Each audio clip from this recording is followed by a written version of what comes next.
Quantitative aptitude problems on trains tips and tricks. इस पूरे video में मैंने कुछ बेसिक्स थिंग्स टू रिमेंबर या फिर पॉइंट्स टू रिमेंबर जो है उसको याद रखने से पूरा क्लियर होगा कि किस तरीके से हम लोगों को प्रॉब्लम्स ऑन ट्रेन्स जो है वो बनाना है। और बेसिक स्टार्टिंग में जो भी क्वेश्चन होता है वो सब क्वेश्चन भी मैंने यहाँ पर सॉल्व करके दिखाया है। तो चलिए पहले आगे बढ़ते हैं। देखिए सम इम्पॉर्टेंट पॉइंट्स, कुछ पॉइंट्स जो आपको इस तरीके के प्रॉब्लम्स को करने के दौरान आपको याद रखना पड़ेगा। उसमें क्या है, सबसे पहले the distance covered by a train in passing the tree, pole, post और स्टैंडिंग मैन और any object, the distance is equal to the length of the train. देखिए अगर डिस्टेंस कवर्ड बाय ट्रेन पूछा गया है कि अगर कोई भी ट्रेन जो है वो किसी भी ट्री, किसी भी पोल, किसी भी पोस्ट या फिर किसी भी स्टैंडिंग मैन या फिर कोई भी ऑब्जेक्ट हो उसके पास से अगर गुजरती है तो उसका डिस्टेंस, कितना डिस्टेंस वो कवर करेगी। तो एक ट्रेन के सामने एक ट्री, एक पोल, एक पोस्ट, ये सब का जो डिस्टेंस है वो क्या है, नेग्लिजिबल है, बहुत छोटा है। तो इसलिए इसका डिस्टेंस जो होगा वो हमेशा equal to the length of the train होगा। ट्रेन का लंबाई जितना होगा उतना ही ट्रेन डिस्टेंस कवर करेगी। यह है सबसे फर्स्ट पॉइंट। सेकेंड पॉइंट क्या है, when a train crosses a stationary object, bridge, platform, the train will have to travel a distance equal to the sum of the length of the stationary object. देखिए जब भी एक train किसी भी stationery object मतलब रुका हुआ object, जैसे कि एक ब्रिज हो सकता है, एक प्लेटफॉर्म हो सकता है, तो अगर ऐसा निकालने के लिए बोला जाए the train will have to travel a distance, कितना डिस्टेंस ट्रेन ट्रैवल की, तो इसमें होगा कि वो स्टेशनरी ऑब्जेक्ट मतलब वो ब्रिज या फिर वो प्लेटफॉर्म, उसका लेंथ कितना है और ट्रेन का लेंथ कितना है। जब इन दोनों को ऐड कर देंगे तो इतना ही डिस्टेंस जो है वो ट्रेन ट्रैवल करेगी। जैसे देखिए therefore time taken up by a train to cross the stationary object, अगर ऐसा पूछ ले कि कितना टाइम लगेगा ट्रेन को वो ब्रिज को या फिर उस प्लेटफॉर्म को कवर करने के लिए, तो इसका फॉर्मूला क्या होगा, length of the train, train का जो लंबाई है, add length of the stationary object, वो स्टेशनरी ऑब्जेक्ट वो ब्रिज हो सकता है, प्लेटफॉर्म हो सकता है, कुछ भी हो सकता है जिस पर ट्रेन जो है वो क्रॉस कर रही है, divided by speed of the train. मतलब जब डिस्टेंस निकालने के लिए बोला जाएगा तो ट्रेन का जो लेंथ है उसके साथ जो स्टेशनरी ऑब्जेक्ट है उसका लेंथ, दोनों के लेंथ को जब ऐड किया जाएगा तो यहाँ पर उस ट्रेन का जो भी लंबाई है वो निकलेगा, जो वो ट्रेन जो है वो कितना डिस्टेंस कवर की है ये निकलेगा। अगर टाइम निकालने के लिए बोला गया तो length of the train plus length of the stationary object divided by speed of the train, यही है formula.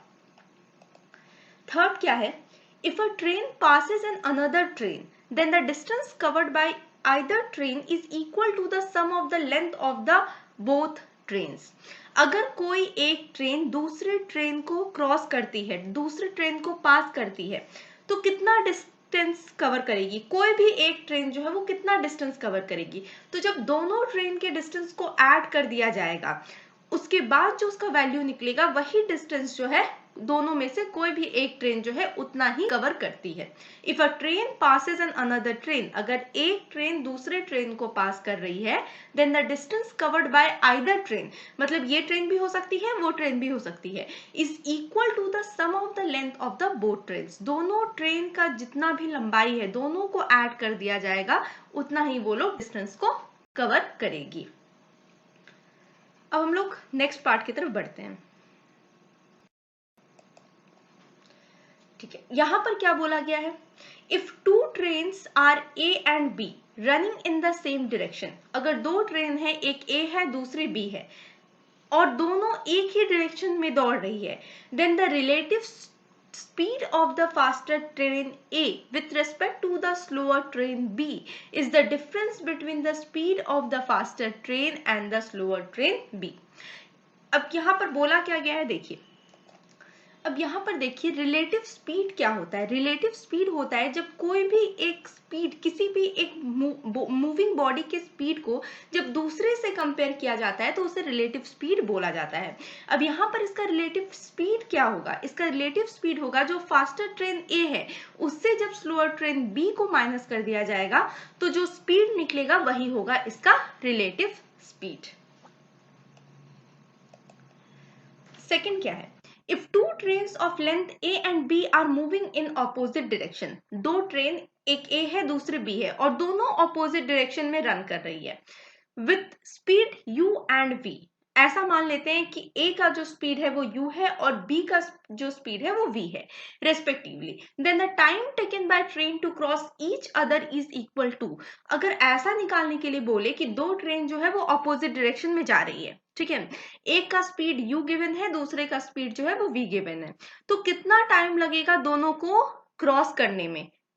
Taken by train to cross each other, तो कितना स्पीड लगेगा, उसका फॉर्मूला है a प्लस बी, वो दोनों ट्रेन का लेंथ वही होगा, क्योंकि हम लोग जब दोनों बॉडी के लेंथ को निकालते हैं कि कितना डिस्टेंस कवर की, तो दोनों ट्रेन एक दूसरे को कवर करती है, दोनों मूविंग ट्रेन है, तो दोनों का लंबाई कितना होगा, जितना एक का लंबाई होगा उसके साथ दूसरे ट्रेन का जब लंबाई को ऐड किया जाएगा तो वही होगा उन लोगों का डिस्टेंस कवर्ड डिवाइडेड बाय जिस स्पीड से वो लोग दौड़ रही थी। दोनों अलग अलग स्पीड से दौड़ रही थी, एक का स्पीड u था तो दूसरे का स्पीड क्या था, v था। तो कितना टाइम टेकन होगा, टाइम का फॉर्मूला क्या है, डिस्टेंस डिवाइडेड बाय स्पीड, यही है फॉर्मूला।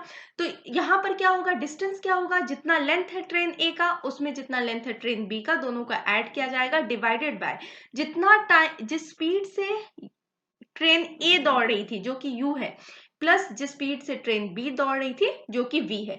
तो a plus B divided by u plus v is the time taken by train to cross each other, ये है इसका फॉर्मूला। अब स्पीड ऑफ द ट्रेन, इसका फॉर्मूला क्या होता है, speed of the train equals to distance covered जिसको हम लोग d लिखते हैं डिवाइडेड बाय टाइम टेकन जिसको हम लोग t लिखते हैं, और s equals to d by t। अगर डिस्टेंस पूछेगा तो distance equals to speed multiplied by time. अब conversion of kilometer per hour to metre per second, अगर कहीं पर ऐसा बोल दिया कि 45 किलोमीटर पर आवर है या फिर कुछ भी एक दिया हुआ है और इसको मीटर पर सेकेंड में कन्वर्ट करना पड़ेगा, तो हम लोग किस तरीके से कन्वर्ट करेंगे, जब भी किलोमीटर पर आवर को मीटर पर सेकेंड में कन्वर्ट करना पड़ता है तो उसको हमेशा मल्टीप्लाइड बाय 5 डिवाइडेड बाय 18, यही है इसके कन्वर्शन का फॉर्मूला। किलोमीटर पर आवर से अगर मीटर पर सेकेंड में जाएगा तो मल्टीप्लाइड बाय 5 डिवाइडेड बाय 18। और सेकंड है conversion of metre per second to kilometre per our, अगर मीटर पर सेकंड को किलोमीटर पर आवर में कन्वर्ट करना पड़ता है तो मल्टीप्लाइड बाय 18 डिवाइडेड बाय 5, ठीक रेसिप्रोकल हो जाता है, एकदम ऑपोजिट हो जाएगा। अगर किलोमीटर पर आवर को मीटर पर सेकंड में कन्वर्ट करना पड़ेगा तो मल्टीप्लाइड बाय 5 डिवाइडेड बाय 18, अगर किलोमीटर पर सेकंड को किलोमीटर पर आवर में कन्वर्ट करना पड़ेगा तो मल्टीप्लाइड बाय 18 डिवाइडेड बाय 5, यही होगा फॉर्मूला, ठीक है। अब नेक्स्ट सम्स क्या है, देखिए, convert 540 kilometre per hour to metre per second, क्या करने के लिए बोला है, किलोमीटर पर आवर को मीटर पर सेकेंड में कन्वर्ट करने के लिए बोला है। तो किलोमीटर पर आवर को मीटर पर सेकेंड में जब भी हम लोग कन्वर्ट करते हैं तो उसको क्या करते हैं, मल्टीप्लाइड बाय 5 डिवाइडेड बाय 18, इसी तरीके से कन्वर्ट करते हैं। तो 540 किलोमीटर पर आवर, तो 540 मल्टीप्लाइड बाय 5 डिवाइडेड बाय 18, तो 18 1s are 18 और 18 3s are होता है 54, तो 18 30s are 540, तो 30 multiplied by 5 equals to 150 metre per second. तो convert 540 kilometre per hour to metre per second, अगर 540 किलोमीटर पर आवर को मीटर पर सेकेंड में कन्वर्ट करेंगे तो आंसर आएगा 150 मीटर पर सेकेंड। अब सेकेंड क्वेश्चन क्या है, convert 200 metre per second to kilometre per hour, 200 metre per second को किलोमीटर पर आवर में कन्वर्ट करना है, तो यहाँ पर क्या होगा, ठीक उल्टा हो जाएगा, मल्टीप्लाइड बाय 18 डिवाइडेड बाय 5, तो 200 metre per second equals to 200 multiplied by 18 divided by 5 kilometre per hour. तो कैंसिल करेंगे 5 से 200 को तो कितना आएगा 40, 18 4 होता है 72 और साइड में एक 0, तो 720 किलोमीटर पर आवर। अगर 200 मीटर पर सेकेंड को किलोमीटर पर आवर में कन्वर्ट करेंगे तो 720 किलोमीटर पर आवर होगा। Do like share and subscribe my channel and press the bell icon for early notifications. अगर आपको मेरी वीडियोस पसंद आती हैं तो इसे लाइक करें, शेयर करें और मेरे चैनल को सब्सक्राइब करें और पास ही दिए गए बेल आइकन को प्रेस करें ताकि आपको मेरे वीडियोस की नोटिफिकेशंस जल्दी मिल सके।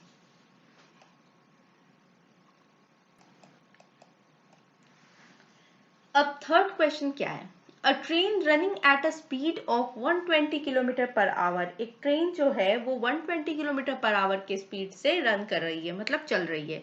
Crosses an electric pole in 15 second. ठीक है, इलेक्ट्रिक पोल एक ट्रेन के सामने क्या है, ऑलमोस्ट नेग्लिजिबल है, कुछ भी नहीं होता है इलेक्ट्रिक पोल का डिस्टेंस एक ट्रेन के सामने। तो train running at a speed of 120 kilometre per hour crosses an electric pole, तो कितना टाइम लगता है उसको क्रॉस करने में, 15 सेकेंड लगता है। What is the length of the train in metre. ठीक है, यहाँ पे देखिए क्या बताया, क्या बोला गया है, ट्रेन का स्पीड जो है वो किलोमीटर पर आवर में दिया हुआ है। ठीक है, और टाइम टेकन जो है वो सेकंड में दिया हुआ है, तो किसी एक को हम लोगों को कन्वर्ट करना पड़ेगा। लेकिन यहाँ पर आंसर जो है वो क्या चीज में बोल रहा है कि किस चीज में आंसर चाहिए, आंसर जो है वो मीटर में चाहिए। What is the length of the train in metre, यही चाहिए। तो train running at a speed of 120 kilometre per hour, तो किलोमीटर पर आवर को मीटर पर सेकंड में कन्वर्ट कर लेंगे। ऑलरेडी जो टाइम टेकन है वो सेकंड में दिया हुआ है, तो हम लोग को आंसर क्या होगा, जो डिस्टेंस है, जो लेंथ है ट्रेन का, वो मिल जाएगा, जो कि ऑलरेडी हम लोगों को क्या चीज में फाइंड आउट करना है, मीटर में ही फाइंड आउट करना है। ऑप्शन में है 300 मीटर, 200 मीटर, 500 मीटर और 375 मीटर। तो सबसे पहले होगा convert kilometre per hour into metre per second. Kilometre per hour को हम लोग क्या करेंगे, मीटर पर सेकंड में कन्वर्ट कर लेंगे। यहाँ पर किलोमीटर पर आवर में क्या दिया गया है, स्पीड है, स्पीड ऑफ द ट्रेन जो है वो किलोमीटर पर आवर में दिया हुआ है। तो 120 kilometre per hour equals to 120 multiplied by 5/18, यही करते हैं हम लोग। किलोमीटर पर आवर को जब भी हम लोग मीटर पर सेकंड में कन्वर्ट करते हैं तो हम लोग उसको 5 से मल्टीप्लाई करते हैं और 18 से डिवाइड करते हैं। कैंसिल करेंगे, यहाँ पर 18 को पहले 3 से कैंसिल करेंगे, 18 को पहले 2 से कैंसिल करेंगे तो नीचे आएगा 9, ऊपर आएगा 60, 60 को फिर अगेन हम लोग 3 से कैंसिलेशन करेंगे तो ऊपर आएगा 20, नीचे आएगा 3। अब 20 को अगर जब 5 से मल्टीप्लाई किया जाएगा तो 25 आर 100 डिवाइडेड बाय नीचे का जो 3 है वो आ जाएगा, तो 100 divided by 3 metre per second. अब लेंथ ऑफ द ट्रेन जो है, लेंथ ऑफ द ट्रेन क्या होगा, डिस्टेंस होगा कि कितना डिस्टेंस जो है वो ट्रेन ट्रैवल की है। और यहाँ पर डिस्टेंस जब भी करेंगे तो हम लोग सिर्फ लेंथ ऑफ द ट्रेन निकालेंगे, क्योंकि ट्रेन के सामने जो इलेक्ट्रिक पोल है वो ऑलमोस्ट नेग्लिजिबल है उसका लेंथ। तो length of the train equals to speed multiplied by time, यही है फॉर्मूला। तो स्पीड है 100 divided by 3 multiplied by time taken कितना है, 15 सेकेंड।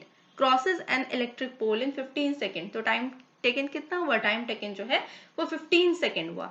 यहाँ पर 3 से 15 को कैंसिलेशन करेंगे तो 5 आएगा, तो 100 multiplied by 5 equals to 500 meter. Answer आएगा the length of the train is 500 meter, जो लेंथ है ट्रेन का वो कितना है, वो 500 मीटर है। ठीक है, आई थिंक कि आप लोगों को समझ जो है वो क्लियर हो गया होगा। अब नेक्स्ट सम्स की तरफ चलते हैं।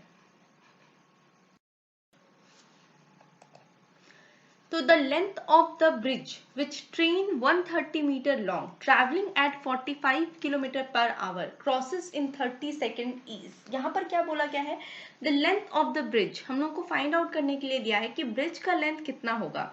which train 130 मीटर लॉन्ग, मतलब ट्रेन का जो लेंथ है वो है 130 मीटर लॉन्ग। 130 मीटर लॉन्ग क्या है, ट्रेन का लेंथ है, तो यही हो गया distance. Travelling eight 45 kilometre per our, किस स्पीड से चल रही है, वो 45 किलोमीटर पर आवर के स्पीड से चल रही है। क्रॉसेस इन 30 सेकेंड, कितने टाइम में कवर कर जाती है, 30 सेकेंड में कवर कर जाती है। तो हम लोग को निकालने के लिए बोला है कि लेंथ कितना होगा। यहाँ पर देखिए ये फॉर्मूला कैसा होता है, length of the bridge plus train, वो दोनों का एडिशन होता, divided by time taken equals to 30, उसके बाद जो उसका स्पीड निकलता वो है, जो भी मीटर पर सेकंड में निकलता है, यहाँ पर किलोमीटर पर आवर में दिया गया है जो कि 45 किलोमीटर पर आवर है। यहाँ पे लेंथ ऑफ द ब्रिज हम लोगों को फाइंड आउट करने के लिए बोला गया है। ऑप्शन में है 225 मीटर, सेकंड ऑप्शन है 200 मीटर, थर्ड ऑप्शन है 245 मीटर और फोर्थ ऑप्शन है 375 मीटर। तो let the length of the bridge is x metre, ऐसा समझ लेते हैं जो लेंथ है ब्रिज का वो x मीटर है। ठीक है, तो speed is 45 kilometre per our, किस स्पीड से चल रही है, ट्रेन 45 किलोमीटर पर आवर से चल रही है। यहाँ पर ट्रेन का जो लेंथ है वो मीटर में दिया गया है, हम लोग को जो फाइंड आउट करने के लिए दिया गया है लेंथ ऑफ द ब्रिज वो भी मीटर में है, टाइम टेकन जो है वो सेकंड में है। तो यहाँ पर बस स्पीड जो है वही किलोमीटर पर आवर में है, तो उसी को क्या करना पड़ेगा, उसी को हम लोगों को सबसे पहले कन्वर्ट करना पड़ेगा। तो 45 किलोमीटर पर आवर इसको जब भी हम लोग मीटर पर सेकेंड में कन्वर्ट करेंगे तो 5 से मल्टीप्लाई करेंगे और 18 से डिवाइड करेंगे, कैंसिल करेंगे, 9 2s are 18 और 9 5s are 45, तो ऊपर आएगा 25, 5 multiplied by 5 equals to 25 divided by 2 metre per second. ये है इसका फॉर्मूला। इस तरीके से कन्वर्ट हो गया। तो स्पीड क्या होगा, स्पीड होगा 25/2 मीटर पर सेकेंड। अब ऑप्शन है अकॉर्डिंग टू द क्वेश्चन क्या होना चाहिए था, लेंथ ऑफ द ट्रेन जो कि 130 मीटर है, प्लस यहाँ पर लेंथ ऑफ द ब्रिज का ही वैल्यू हम लोग को फाइंड आउट करना है, तो ब्रिज को हम लोगों ने x कंसिडर किया है, डिवाइडेड बाय स्पीड क्या है, यहाँ पर स्पीड है 25/2 इक्वल्स टू यहाँ पर क्या है 30 जो है वो टाइम टेकन है। ये आ गया फॉर्मूला में, distance divided by speed, distance divided by time equals to speed, यही है फॉर्मूला। तो 130 plus X equals to 30 multiplied by, सबको इक्वल टू के राइट हैंड साइड हम लोग लेकर आएंगे, तो 30 मल्टीप्लाइड बाय 25/2 कैंसिल होगा यहाँ पर, तो 130 प्लस एक्स इक्वल्स टू 2 से जब 30 को कैंसिल करेंगे तो 15 आएगा, 15 मल्टीप्लाइड बाय 25 इक्वल्स टू 375 और x equals to 375 minus 130 equals to 245 metre. ये 245 मीटर क्या होगा, 245 मीटर जो है वो लेंथ ऑफ द ब्रिज है। तो answer the length of the bridge is 245 metre. हम लोगों को यही फाइंड आउट करने के लिए बोला गया था, the length of the bridge is 245 metre.